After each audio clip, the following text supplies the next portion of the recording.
మరో breaking news. AP CM చంద్రబాబుతో వంగవీటి రాధ భేటీ అయ్యారు. సచివాలయానికి వచ్చిన రాధ సీఎంతో జరిగిన భేటీలో కీలక చర్చలు చేసినట్టుగా సమాచారం. వంగవీటికి టీడీపీ నుంచి ఎమ్మెల్సీ పదవి ఇస్తారని జోరుగా ప్రచారం సాగుతోంది. ఈ నేపథ్యంలో చంద్రబాబుతో రాధ భేటీ ప్రాధాన్యత సంతరించుకుంది. ఇటీవల రాధతో మంత్రి నారా లోకేష్ భేటీ అయ్యారు.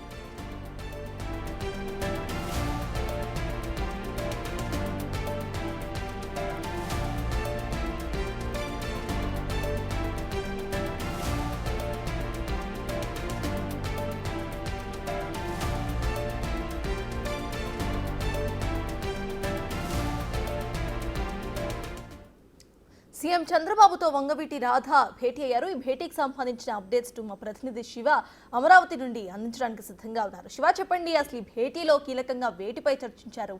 అప్డేట్స్ ఏంటి? సత్తాజ్ మొత్తం మీద చూసుకుంటే వంగవీటి రాధ ఈయన 2019లో వైఎస్ఆర్సీపీకి రాజీనామా చేసి తెలుగుదేశం పార్టీలో చేరారు. ఆ తర్వాత ఎన్నికల్లో గెలుపొందితే ఎమ్మెల్సీని చేసి మంత్రిని చేస్తానని చెప్పి చంద్రబాబు అప్పట్లో హామీ ఇచ్చారు.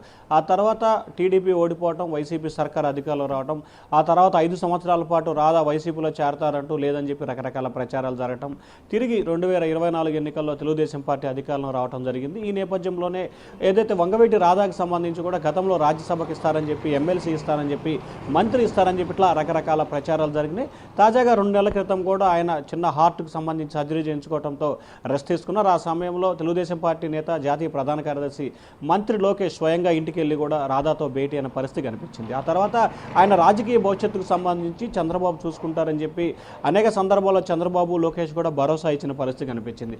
అయితే తాజాగా 3 రాజ్యసభ నామినేషన్లు దాఖలైన నేపథ్యంలో రాధా భేటీ అత్యంత ప్రాధాన్యత సంతరించుకుంది. ఎందుకంటే రాధాకి ఒక దశలో రాజ్యసభ ఇస్తారని చెప్పి కూడా విస్తృతంగా ప్రచారం జరిగింది. సో ఈ ప్రచార నేపథ్యంలో, అనూహ్య పరిణామాల నేపథ్యంలో ఇద్దరు ఏదైతే గతంలో రాజీనామా చేసి పార్టీలో చేరిన ఇద్దరికి తిరిగి ఇవ్వటం, కొత్తగా ఒకరికి ఇవ్వడంతో నేపథ్యంలో రాధాకి ఇవ్వలేని పరిస్థితి కనిపించింది. సో ఈ నేపథ్యంలో మరొక వైపు నాగబాబుని కూడా ఎమ్మెల్సీ చేసి మంత్రిని చేస్తామని చెప్పి ప్రచారం, అలాగే ఎప్పటి నుంచో పార్టీ కోసం ఉండి ప్రతిపక్షాల్లో ఇబ్బందులు పడ్డ రాధా పరిస్థితి ఏంటని చెప్పి కూడా విస్తృతంగా కూడా ప్రచారం జరుగుతున్న నేపథ్యంలో చంద్రబాబు ఈ రోజు ఉదయం రాధాకి తనని కలవాలని చెప్పి కూడా సమాచారం ఇచ్చినట్టు తెలుస్తూ ఉంది. చంద్రబాబు సూచన మేరకు కూడా రాధా కొద్దిసేపు క్రితమే కూడా చంద్రబాబు క్యాంపు ఏదైతే ముఖ్యమంత్రి కార్యాలయానికి వచ్చి ప్రత్యేకంగా కూడా భేటీ అయ్యారు. ఈ భేటీలో రాజకీయ, ఆరోగ్యపరమైన అంశాలకు సంబంధించి కూడా చంద్రబాబు రాధాతో మాట్లాడినట్టు తెలుస్తుంది. ఆరోగ్యం ఎలాగుంది, ఏంటి పరిస్థితి అని చెప్పి కూడా మాట్లాడినట్టు తెలుస్తూ ఉంది. అలాగే త్వరలో అంటే మార్చిలోపు ఆంధ్రప్రదేశ్ సంబంధించి 5 నుంచి 8 ఎమ్మెల్సీ స్థానాలు కూటమికి రాబోతున్నాయి. దాంట్లో ఖచ్చితంగా భర్తీ చేసి నీకు న్యాయం చేస్తానని చెప్పి కూడా చంద్రబాబు హామీ ఇచ్చినట్టు తెలుస్తూ ఉంది. దానికి సంబంధించి రాధా కూడా నా రాజకీయ భవిష్యత్తు సంబంధించి మీరు ఏ నిర్ణయం తీసుకున్నా కట్టుబడి ఉంటానని చెప్పి రాధా అయితే చంద్రబాబు చెప్పినట్టు తెలుస్తూ ఉంది. సత్తాజ్ మొత్తం మీద చూసుకుంటే త్వరలో రాబోతున్న ఎమ్మెల్సీలకు సంబంధించి కూడా రాధా తెలుగుదేశం పార్టీ తరఫున ఎమ్మెల్సీగా ఎన్నిక కాబోతున్నట్లు కూడా ప్రస్తుతం అయితే హాట్ టాపిక్గా మారింది. ఖచ్చితంగా ఎందుకంటే గత 5 సంవత్సరాల కాలంగా కూడా రాధాకి ఎమ్మెల్సీ ఇస్తారని చెప్పి విస్తృతంగా ప్రచారం జరిగిన నేపథ్యంలో త్వరలో ఖాళీలు కాబోతున్న ఎమ్మెల్సీ స్థానాల్లో కూడా రాధాకి మొదటి ప్రాధాన్యత ఇవ్వాలని చెప్పి కూడా చంద్రబాబు నిర్ణయం తీసుకున్నట్టు తెలుస్తాము. సత్తాస్ అయితే శివ, ఇటు ఎమ్మెల్సీ పదవి రాధాకి ఇస్తున్నారు అని జోరుగా ప్రచారం అయితే సాగుతుంది కాబట్టి దాని గురించిన కన్ఫర్మేషన్ అసలు ఏ టైం వరకు వచ్చే అవకాశం ఉందనుకోవచ్చు?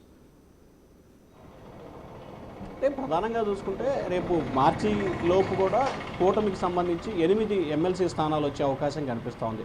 ప్రస్తుతం శాసన మండలికి సంబంధించి కూడా దాదాపుగా తెలుగుదేశం పార్టీకి 10, వైసీపీకి 35 ఉన్నాయి. అయితే వీటిల్లో దాదాపుగా 4 ఖాళీలు ఉండటం జరిగింది. మరొక 6 వైఎస్ఆర్సీపీకి సంబంధించిన రాజీనామా చేయడం జరిగింది. సో దాదాపుగా ఈ 10 ఎమ్మెల్సీ స్థానాలకు సంబంధించి కూడా కొన్ని ఎమ్మెల్యేల కోట, కొన్ని గవర్నర్ కోట, మరికొన్ని స్థానిక సంస్థల కోట కింద అంటే రకరకాల కోటాల కింద కూడా 10 ఎమ్మెల్సీ స్థానాలు ఉన్న పరిస్థితి కనిపించింది. అయితే కొంతమంది వైఎస్ఆర్సీపీకి రాజీనామా చేసి టీడీపీలో చేరిన వారికి తిరిగి ఎమ్మెల్సీ ఇస్తానని చెప్పి చంద్రబాబు హామీ ఇచ్చినట్లు కూడా కొంత ప్రచారం జరుగుతోంది. సో వచ్చే సంవత్సరం జనవరి నుంచి కూడా ఫిబ్రవరి 25 మార్చి మొదటి వారానికి శాసన మండలికి సంబంధించి కూటమి వైపుకు దాదాపుగా 8 నుంచి 10 ఎమ్మెల్సీ స్థానాలు వస్తాయి. ఆ 8 నుంచి 10 వచ్చే ఎమ్మెల్సీ స్థానాల్లో వంగవీటి రాధాకి ఒక స్థానం ఇస్తారని చెప్పి కూడా చంద్రబాబు కొద్దిసేపు క్రితం ఆయనతో భేటీ అయిన సందర్భంగా కూడా హామీ ఇచ్చారు. ఆ రాధా చంద్రబాబు ఇచ్చిన హామీని రాధా తన అనుచరులకు కూడా త్వరలో వచ్చే ఎమ్మెల్సీ ఖాళీల్లో తనని భర్తీ చేస్తారని చెప్పి ఆయన అనుచరులకి, కార్యకర్తలకి రాధా చెప్పారు. సో దానిలో భాగంగానే త్వరలో ఎప్పుడైతే ఎమ్మెల్సీలకు సంబంధించి ఖాళీలు ఏర్పడిన నోటిఫికేషన్ వెలువడుతుందో దాంట్లో మొదటి ప్రాధాన్యత ఎమ్మెల్సీగా రాధాకి అవకాశం ఇస్తానని చెప్పి చంద్రబాబు భరోసా ఇచ్చినట్టు తెలుస్తాము. సత్తాస్. Right, thank you Shiva.